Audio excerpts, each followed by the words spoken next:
Hi, Miss Allen here. We're going to be talking today about revolutions. So, I want you to think about the word revolution. And without looking it up, what's the definition of a revolution? What is a revolution? I also want you to know, so by the end of today, you need to know what it is and why it's important. Why do we learn about revolutions? So here on the slide, I have a picture of a game called Dance Dance Revolution, DDR, where you dance. In the title, there's the word revolution. Do you think that is the same meaning? It's the same word. Is it the same meaning as like the American Revolution? Does it mean the same thing as when we use it in the American Revolution? You've probably heard people talk about the Earth revolving around the sun. The Earth makes a revolution around the sun over the course of a year. Does that word mean the same thing as when we talk about like the French Revolution? What do you think? So revolution is a turning, or really in Dance Dance Revolution, right? It's turning around and facing another direction. You spin around in DDR, right? In the example of the Earth going around the sun, it's going around, it's revolving around the sun, it's turning. In our examples today, it's going to be more like turning your way of thinking. Yeah? Turning the way that you run your country. So it's a change, really, is what it is. It's a turning or a change in terms of like spinning. So, yes, they mean the same thing. In one case, it's more literal, like DDR, or like the Earth revolving around the sun.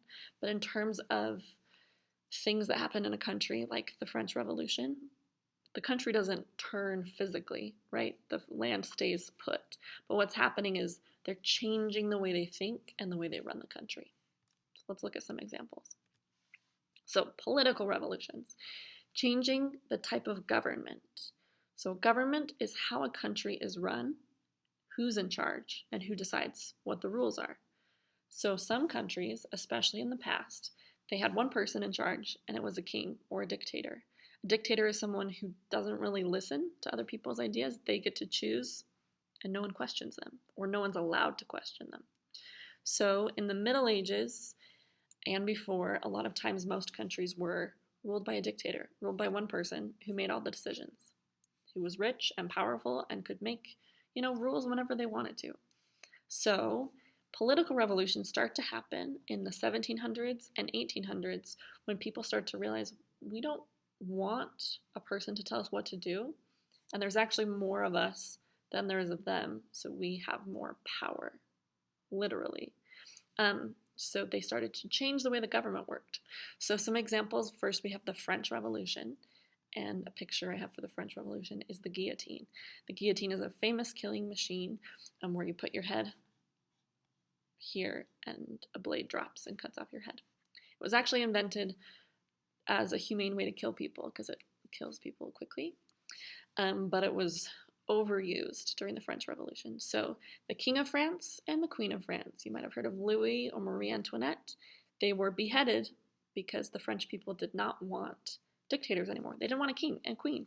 So they came up with a new system. They struggled actually for a really long time. There's a lot more to the story. But anyway, they wanted a new system, so they got rid of the king and queen and tried to turn to something that was more democratic. Democracy is when people in the country get to choose. They get a vote. That's what democracy is. The Russian Revolution. Here I have a picture of Lenin. So in Russia, before the revolution, there was a czar and the czar's family, and they were the dictator of Russia. This guy, Lenin, convinced people that's not good. In fact, everyone should be equal, even people who are poor. In fact, he kind of insinuated that people who are poor were more important than people who are rich. So he said everyone should be equal and everyone should have a say in how the government is run. If you've heard of socialism or communism, this will sound familiar to you. So they got rid of the Tsar. If you've heard of Anastasia or the Romanov family, it was her family that they got rid of in the Russian Revolution. So they got rid of them and they came up with socialism, and Russia became the USSR. And there's more to that story, but later. And then we have the Chinese Revolution, and I don't have a picture of that one, but China was ruled by emperors for thousands of years. An emperor is a dictator. because they essentially get to decide what's done in the country. Though they did have advisors, not all dictators told people what to do without listening, right? Because they want people to like them. But what happened in China was they turned to communism. And if you've heard of Mao Zedong, Mao Zedong was someone who believed in communism, who believed everyone should be equal. And like in Russia, he emphasized the working class, the poor, the farmers. They're the most important people in China. So after China moved to communism, they got rid of the emperor after lots of fighting.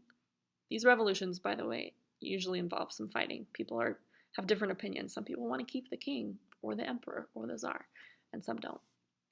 But in China, Mao took over, made a lot of changes, tried some things. A lot of stuff didn't work. Kind of the same thing happened in Russia, but we're focusing on the actual revolution itself. We'll talk more about the effects of the revolution later. But I do want to bring that up because I asked, why are revolutions important, right? Why is anything we learn important? If you want to understand why people are the way that they are, and I mean, you'll be interacting with people your whole life. If you want to understand why China is communist, or kind of the beliefs of China, or what Russia's going through, it would be good to know like their past a little bit, because even if the people alive right now didn't live during the revolution, they are affected by the changes that happened, right? And you understanding those changes will help you connect and understand people, which I think is very important. Hopefully you do too. Then we have the American Revolution. So in the United States, we were ruled by King George over in England, and King George did not reside in America. Did not reside here, but he did make rules about what could and couldn't be done. He collected taxes. Our money went back to England. And people in the United States, in America, were mad about that because they were taxed, but they didn't have any say in how the government worked. So they fought a war, got rid of the King of England, and declared independence. We are no longer ruled by someone who doesn't even live here. We're our own country. We're independent. A lot of revolutions in Latin America were also declaring independence from Spain. So Spain had come in, taken over these countries. That's why they all speak Spanish. They're in America, and they didn't speak Spanish until the Spanish came over. In Latin America, they were trying to get rid of the Spanish, and in Brazil's case, the Portuguese king. They're like, you don't even live here. You just came in and took over. We don't want your influence anymore. We want to have a say in our own government, in our own country. That's democracy. Democracy is when the people, demo means people, cracy means you're ruled by the people. The people should have a say, right? So these are political revolutions. Remember, a political revolution is when you're turning the type of government. The system of government is changing. Okay, some thought revolutions. This one's a little bit more abstract. So in a country or a place or a region, oftentimes there are certain values that drive how things are run, right?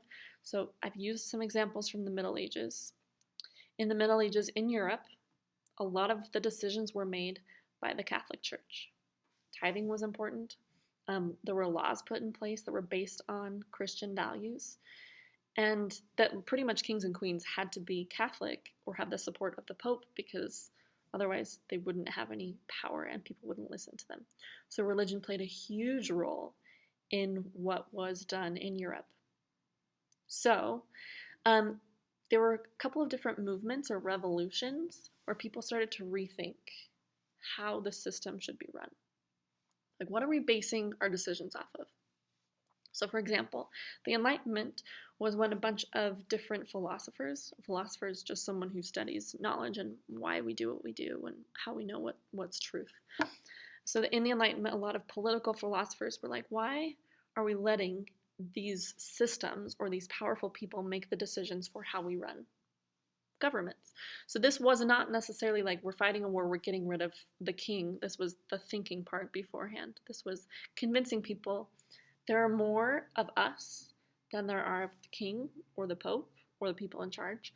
So maybe we should have a say in what we're allowed to do, right? We have the right to own property and you can't take it from us. So those types of ideas are coming out during the Enlightenment. The scientific revolution is a rethinking of the way that we use scientific method. If you've heard of like hypothesis, experiment, conclusion, theory, that was used during the scientific revolution. And that was like, how do we know what we know? And can we prove what we know?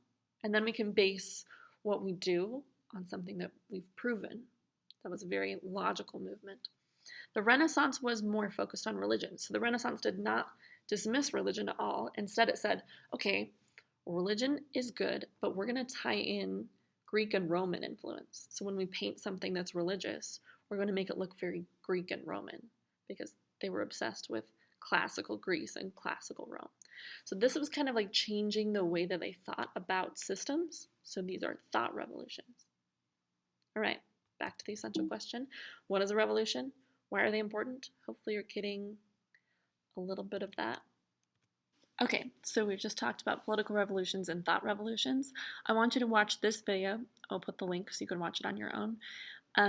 It's 4 minutes and 18 seconds, so it's not long, but it will give you characteristics of revolutions, and it will give you examples of some of the revolutions we've talked about and why they happened.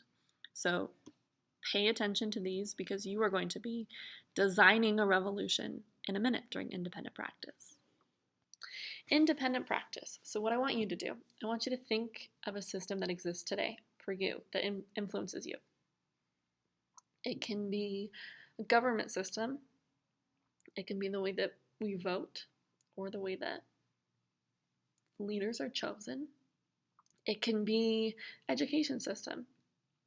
Rules about going to school, rules about what you have to learn. If you're not a fan of learning about this stuff, now's your chance to fight the system, right? Think about something that you don't agree with. It could be people who can't afford rent or can't afford food, how we deal with them. What happens? Do you agree with how we deal with them or not? So this requires you know a little bit about the thing that you're choosing. So if you don't know, you can either do some research or pick something you know more about.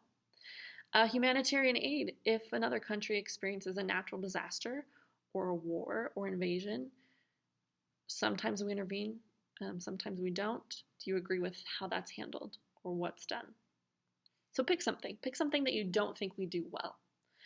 If there were a revolution to change that system that you've chosen, what would you change? Like what would be a better way of running that? So I want you to write 3 to 5 sentences about the system you've chosen and then tell me why you think changes should be made and what changes should be made. Why and what? Yeah? Okay, do you have questions? All right, the last thing I want you to do is prove to me that you've learned the essential question. What's a revolution? Tell me in your own words. And then that's the end.